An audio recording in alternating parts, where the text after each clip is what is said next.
3. Godt. Okay, det kommer. Vi skal bruge sofa. Nej. Okay, vi skal lave en film. Okay. Okay. Vi laver en film om en sofa. Nej, det var ikke godt. Okay, 3, 2. Okay, vi laver en film. Nej. Fem er ikke godt.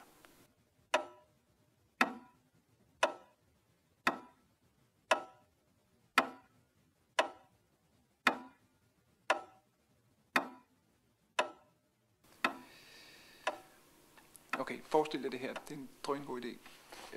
En sofa og 2 mænd, der bærer sofaen. Og de har sort tøj på. Ja, sort, det er godt. Det synes jeg lyder som en vild fed idé. Men hvorfor har den ene ikke en blå trøje på? Eller en grøn.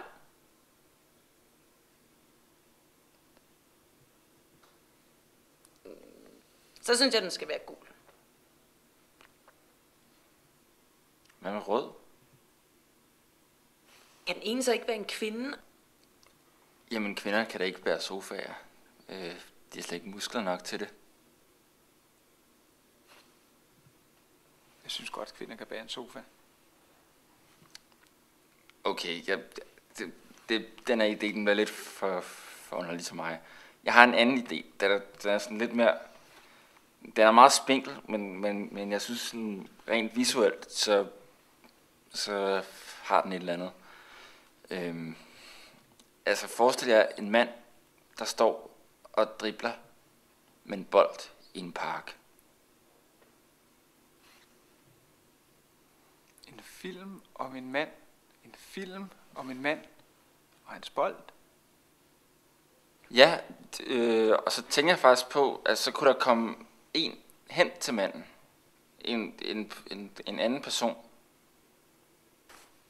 Som tager hans bold. Tager bolden. Nej, jeg tænkte egentlig ikke, han skulle gøre noget. Han skulle bare stå og kigge.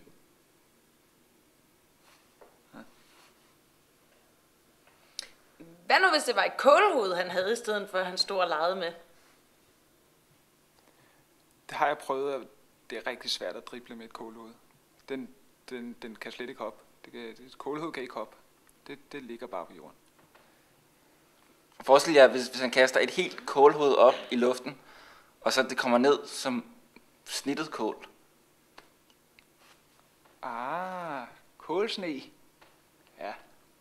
Så kunne hans hoved blive lavet om til et kålhoved. Ja. Ej, det er altså ikke en særlig god idé, det der med bolden. Jeg synes, at det virker tamt. Hvorfor en bold? Men hvad med, om vi laver filmen om filmen?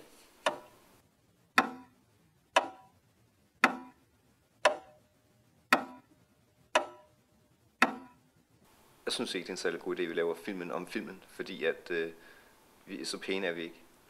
Jeg synes ikke, at det kunne gilde os. Nej, lad os lade være med det. Det virker helt absurd at skulle lave en film om en film.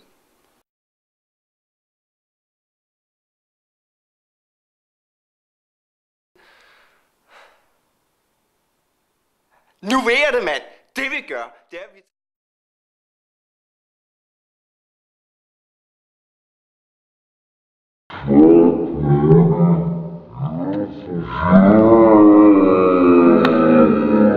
Oh,